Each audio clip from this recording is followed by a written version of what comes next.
Dans cette vidéo, je vais t'expliquer pourquoi est-ce que je n'ai personnellement pas investi dans l'entreprise Liveblimal.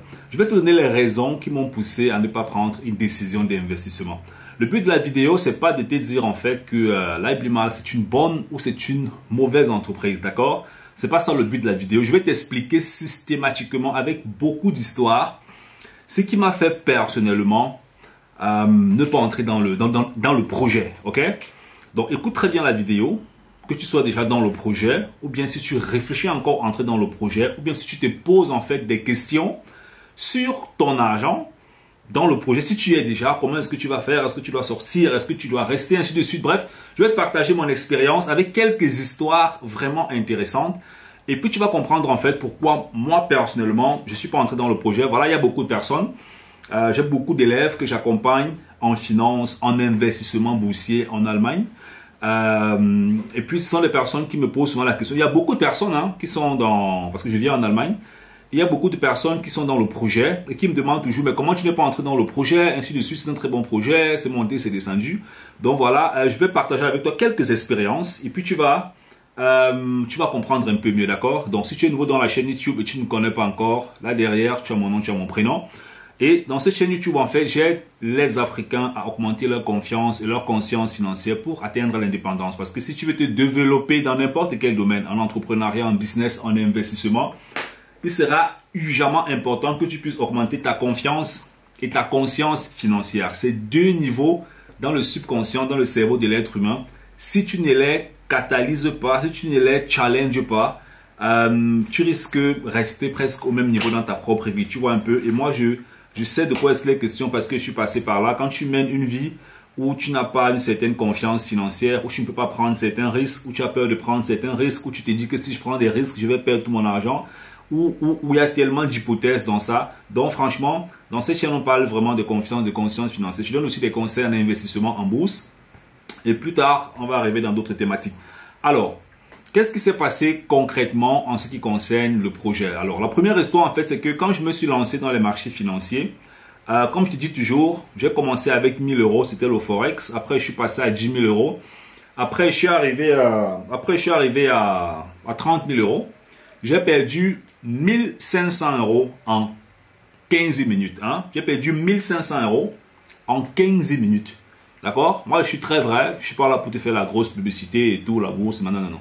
J'ai perdu 1500 euros en 15 minutes. Mais pourquoi j'ai perdu 1500 euros en 15 minutes? C'est parce que je ne comprenais rien du tout. D'accord? J'avais compris qu'on peut gagner beaucoup d'argent en trading. Je faisais des très bons gains. Je faisais des gains de 700 euros, 800 euros, 500 euros. J'étais un day trader en fait à l'époque, tu vois. Et j'ai gagné vraiment beaucoup de cash. J'ai aussi perdu 1500 euros en 15 minutes. Mais ce qui m'avait vraiment marqué dans les 1500 euros que j'avais perdu, c'était la façon que j'avais perdu en fait. Parce que je perdais aussi des sommes. Mais c'est la façon que j'avais perdu. Donc c'est après donc, que je me suis professionnalisé. Et je me suis formé aussi en Allemagne. Et donc décidé en fait de recommencer à faire des transactions un peu plus tranquilles, sûres, rentables. Et voilà, aujourd'hui je suis rentable. Et déjà toute la petite histoire, la bourse fait partie des domaines en fait que moi j'ai choisi en ce qui concerne en fait mon retour en Afrique. Voilà, donc je viens en Allemagne, mais j'envisage aussi rentrer en Afrique et très bientôt. Dans les prochaines vidéos, je vais te parler beaucoup de retour d'Afrique et tout aussi, un peu dans ce sens-là. Tu vois, donc la bourse est vraiment partie des leviers que j'avais choisis à l'époque pour pouvoir rentrer en Afrique. Parce qu'en bourse aussi, il est possible pour toi d'investir en bourse et devenir indépendant financièrement, tu vois.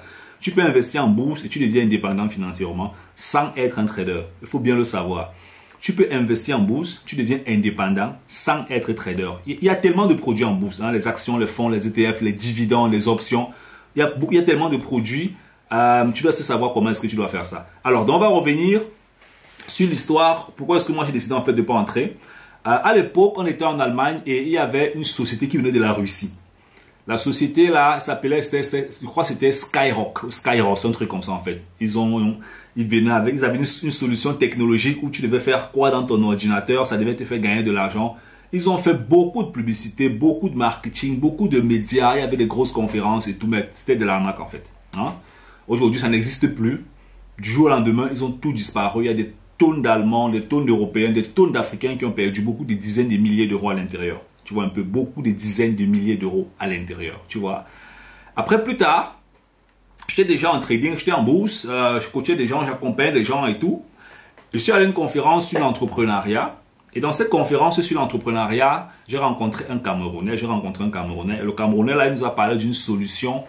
Je crois à l'époque, c'était Plus Token. Hein, c'était Plus Token. C'était une solution aussi du genre où tu as ton téléphone, tu installes une application, tu mets de l'argent et chaque jour, tu recevais, je crois que c'était 50 cents. Hein, ou bien c'était combien là? C'était 50%. Bref, c'était dans les 50 cents en fait, comme ça. Je crois que chaque jour, on recevait, c'était 50 cents, non? Ouais, un truc comme ça. Si je me rappelle encore bien, je crois que c'est un truc comme ça en fait. Bref, c'était 50 cents ou 1,50 €. Un truc de ce genre. Bref, quand tu calculais, en fait, tu te rendais compte que je crois que tu pouvais doubler ton capital en un an, un truc comme ça. Je me rappelle plus vraiment. Dans tous les cas, chaque jour, tu avais une garantie de recevoir entre 50 cents et 1,50 €. Donc, entre 3500 francs CFA et 7000 francs CFA chaque jour. Maintenant, ça dépendait aussi de ton capital, tu vois un peu. Plus tu augmentais le capital, plus le pourcentage que tu gagnais par jour était aussi élevé. Et tu avais aussi la possibilité, en fait, de mettre des gens à l'intérieur. Donc, plus tu mettais les gens à l'intérieur, plus tu élargissais ton réseau, tu parrainais des gens et tu avais une sorte de cumulation de pourcentage. Bon, j'étais à un séminaire sur l'entrepreneuriat, je suis arrivé, j'ai écouté ce que les gars disaient. Et puis, j'ai rencontré un Camerounais. Il m'a dit, gars, moi, je sens que ça, c'est un très bon truc. C'est vraiment très, très bon. C'est super. Tel que je vois comment les gars font le marketing et tout. L'entreprise était basée en Chine. Et l'entreprise était basée en Chine. Il y avait les leaders de l'entreprise qui voyageaient, qui partaient en Chine, qui voyageaient, qui allaient en Chine faire des conférences. Ils revenaient en Allemagne. Ils étaient aussi en France. Ils étaient dans beaucoup de pays. Ils faisaient des conférences. Quand tu vois les conférences, hein, j'étais allé dans les conférences à Stuttgart, à Munich. Je suis même allé dans les conférences à Munich. Et arrivé dans les conférences à Munich, j'avais même garé ma voiture. On a porté ma voiture. On m'a donné une amende, en fait, c'était combien là? Une amende de 280 €. Hein? Bien que l'entreprise est fermée après. Donc, dans tous ces désordres-là, on est sorti avec 280 € d'amende des véhicules. Bon, c'est une parenthèse, ça me fait juste en fait rire, quoi. On a assisté au séminaire. Le séminaire était magique et super magique. C'est-à-dire, quand tu voyais l'événement, tu n'avais aucune idée que le truc s'y pouvait couler en fait. Il dit aucune. C'est-à-dire, quand tu voyais le modèle, tu arrivais, tu voyais les conférences, tu voyais comment les gens mettaient les 40 000 €. Comment les gens mettaient, il y a des gens qui mettaient les 40 000 €, des gens qui mettaient les 100 000 €. Quand tu voyais le modèle, tu ne pouvais même pas t'imaginer une seule seconde. Il dit une dernière, il dit, ça n'allait même jamais venir dans tes rêves. Que ça, c'est un faux business. Ça n'allait jamais venir dans tes rêves en fait.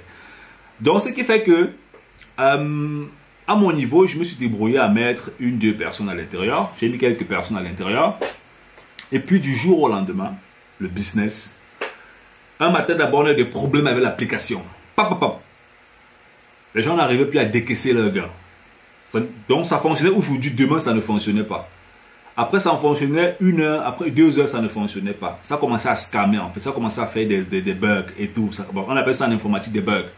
Après c'était impossible en fait de pouvoir récupérer ces sommes. Il y a des gars qui ont commencé à tourner des vidéos sur YouTube. Plus Token, c'est fini, c'est la fin du monde, ça ne va plus fonctionner, c'est la stratégie des bandits. On appelait ça la stratégie de sortie, exit. Donc les gars avaient déjà trouvé comment est-ce qu'ils devaient sortir. En Chine, on parlait de 2 milliards d'euros ou de dollars, un truc comme ça en fait que les gars avaient récupéré. C'était 2 ou 3 Chinois qui avaient développé une solution. Et puis qui avait ramené ça dehors. Et puis on te racontait tous les trucs. Voilà, il y avait le Bitcoin derrière. Moi personnellement, pour moi c'était la première fois que je fasse dans ce genre de choses en fait. Hein? C'était vraiment la première fois. Et je l'avais fait pas parce que je croyais que ça allait vraiment durer, pérenniser. Je l'avais fait en fait pour tester ce genre d'utilisation en fait. Pour comprendre un peu, pour comprendre qu'est-ce que ces gens font. Pour comprendre comment est-ce qu'ils programment ces applications. Qu'est-ce que ces gens font? Qu'est-ce qui se cache concrètement derrière ce truc en fait? Pour voir jusqu'où ce genre de choses en fait peut aller. C'était ça mon élan. Parce que personnellement, moi je suis un trader et je fais des transactions. Je fais dans les fonds, les ETF, les actions, les dividendes. Et je peux te garantir vraiment que voilà, il y a une vidéo que je vais poster soit aujourd'hui, soit avant ou après celle-ci. Tu peux voir, dans les marchés financiers, tu peux faire des performances de 30, 40, 50, 100% par an. Tu vois un peu. Donc moi personnellement, je manage mes investissements, je manage mes trades et je n'ai rien à en vouloir à quelqu'un qui est dans ce genre de système ou parce que c'est que ce qu'il reçoit là-bas, même si c'est vrai, ce qu'il reçoit là-bas, c'est extrêmement minable en fait. Tu vois un peu, c'est extrêmement minable et ça ne l'aide pas parce qu'il n'est pas éduqué. Ça c'est ma position personnelle. Tu vois un peu chacun sa position parce que ce que je peux gagner, si je mets 1 million d'euros dans ce système-là, ce que moi je peux gagner avec si je mets 1 million de francs CFA dans ce système, ce que moi je peux gagner en bourse avec 1 million de francs CFA en un an, ça va battre en fait ce système. Parce que je vais gagner en management, je vais gagner en éducation, je vais gagner en expérience et je vais gagner en gain en même temps. Tu vois un peu? Pour moi, il n'y a pas match en fait. Parce que quand je calcule l'axe en fait des profits que j'ai, ce n'est pas uniquement le profit financier, c'est le profit éducationnel, c'est le profit émotionnel et c'est le profit en termes de persévérance. Tu vois un peu? Parce que quand tu mets dans un système, voilà, on te donne juste des gains, tu es là, tu attends, c'est bien. Mais il faut que je dise aux Africains, formez-vous, vous comprenez ce que vous êtes en train de faire. Donc ça, c'était avec Plus Token. Donc après un an, c'était un an même, peut-être même 8 mois, hein, pap, c'était fini en fait, d'accord? Et ce qui m'avait beaucoup choqué dans ce truc, en fait, c'est pas l'argent que j'avais perdu, parce que dans tous les cas, pour moi, c'était un test. J'avais mis une très très petite somme à l'intérieur. C'était vraiment un test en fait. J'étais vraiment un test, tu vois un peu. Ce qui m'avait vraiment choqué en fait, c'est que c'était les personnes aussi qui étaient à l'intérieur, tu vois un peu. Et moi, j'avais avisé les gens qui entraient en fait que les gens qui entraient, je leur ai fait comprendre que c'est du risque en fait. Si tu veux, tu le fais. Si tu veux, tu le fais pas. C'est du risque en fait, ok? Je contrôle pas l'application. Je sais pas ce qu'il y a dans l'application. Je sais pas ce qu'ils font. On dit qu'ils sont en Chine, ils font ceci, ils font cela. Si tu penses que tu peux tester, tu testes vraiment. Si tu penses que tu peux pas, tu laisses. C'est le risque en fait, tu vois. Ça, tu dois prendre ça. Ça, tu dois peser ça en fait dans ta conscience. Alors maintenant, quelques années après, mon grand frère il me parle du business qui est au Cameroun. Et il me dit, voilà, il y a un système ici au Cameroun qui prend l'argent des gens, Lightmal qui prend l'argent, et puis on promet des rendements comme ça. Il dit à mon grand frère, je ne peux pas te dire si c'est un bon business ou si c'est pas un bon business. Ce genre de business, il n'y a que le temps qui donne la vérité en fait. Il n'y a que le temps. Hein? Si je te dis que c'est un mauvais business, ça peut faire 100 ans. Si je te dis que c'est un bon business, ça peut faire 2 jours. Donc, il n'y a que le temps qui va te donner vérité. Mais si tu veux entrer, tu entres. Il n'y a pas de problème. Tu fais ce que tu vas faire à l'intérieur. Moi, mon grand frère est dans le business. J'ai beaucoup de personnes autour de moi qui sont dans Lightmal. Hein? Mais moi, personnellement, je ne suis pas dans Lightmal. Pourquoi? Parce que, comme je t'ai expliqué, il y avait d'abord ça. Et puis, le deuxième truc, en fait, c'est que moi, je suis investi en bourse, en fait. Hein? Je suis investi en bourse. Je trade des options, des actions. Et moi, mon capital, je peux mieux le rentabiliser personnellement que de le rentabiliser dans un système où je n'ai pas le contrôle en fait. Ça, c'est ma position personnelle. Tu vois un peu? Donc, mon capital, ça veut dire 10 000 euros personnellement, pour moi, aura une meilleure rentabilité. Une rentabilité intrinsèque, une rentabilité en connaissance, une rentabilité en capital en fait. Tu vois? Donc, pour moi, je ne mesure pas uniquement la rentabilité sur qu'est-ce que ça m'a donné en termes d'argent. Parce que quand tu investis, par exemple, 10 000 euros dans les marchés financiers, ça demande à ce que, voilà, à la base, je suis déjà formé. Mais ça me fait plaisir de regarder comment mon investissement fonctionne, comment je fais mes gains, comment est-ce que j'optimise en fait mes investissements. Donc, ce qui fait que pour moi, la rentabilité à ce niveau est un peu plus élevée comparément à la rentabilité ailleurs. La rentabilité, ce n'est pas uniquement la quantité d'argent que tu gagnes. Hein. Il y a des rentabilités qui sont éducatives. Hein. Tu fais une formation et la formation te permet à un moment donné de devenir indépendant financièrement. La formation a une bonne rentabilité parce que tu as eu de la connaissance et puis ça t'a permis d'évoluer. Tu vois, et c'est ça la conscience financière. Parce que beaucoup de personnes se disent que l'argent, c'est une histoire que je gagne 100 euros, je dépense 60 euros, bien je gagne 10 000 francs, je dépense 6 000 francs. Ça, c'est les beignets haricots. Hein. Je vais reprendre. Ça ce sont les beignets haricots. Hein. C'est les béabas. Quand on parle de confiance et de conscience financière, c'est très profond et c'est extrêmement profond. Hein. C'est extrêmement profond. Et seuls ceux qui ont compris vraiment de quoi est-ce qu'il est question peuvent se développer avec une certaine dynamique dans l'économie. Hein. Donc la confiance et la conscience financière, c'est très profond. Alors ça, c'était les deux raisons majeures qui m'ont fait dire, bah, ok, moi je ne vais pas entrer dans... Je ne vais pas me lancer dans l'Ablimal, tu vois un peu. Je connais beaucoup de personnes qui sont dedans hein, et qui font des très bons gains. Qui sont dedans, qui font de très bons gains. C'est que, en tant qu'investisseur, tu dois avoir tes règles en fait. Chaque investisseur a ses règles. Hein? Je vais tourner des vidéos là-dessus sur les règles de l'investisseur. Chaque investisseur a ses règles. Il y a des gens qui vont te dire, tu montes, tu descends, je ne fais pas l'agriculture. Tu montes, tu descends, il ne fait pas l'agriculture. Il y a des gens qui vont te dire, tu montes, tu descends, je ne fais pas la pêche, je ne fais pas l'élevage. Ça n'a rien à voir avec l'Ablimal. Ça n'a rien à voir avec... Il y a des gens qui vont te dire que je ne fais pas le Bitcoin. Il y a des gens qui vont te dire, je ne fais pas les actions. Il y a des gens qui vont te dire, je ne fais pas l'immobilier parce que ça ne m'intéresse pas. Parce qu'il a déjà ses règles. Ses règles en tant qu'investisseur. Tu vois un peu? Et les règles de l'investisseur se développent plus on a de l'expérience dans la société et plus on acquiert des connaissances aussi dans la société. Or, il se paraît qu'il y a des gens qui ne savent même pas quelles sont les règles et qui sont en train de faire n'importe quoi. C'est clair que sur le plan intrinsèque, ça ne va pas vous permettre de vous développer vous-même. Donc, ça, ce sont des choses en fait qu'il faut comprendre quand on est débutant dans un certain domaine. Quelles sont les règles que tu poursuis? Quelles sont tes valeurs en tant qu'investisseur? il y a certains types d'investissement, moi, dans les marchés financiers, que je ne peux pas faire. Ça n'a vraiment rien à voir avec l'Ablimal, ok?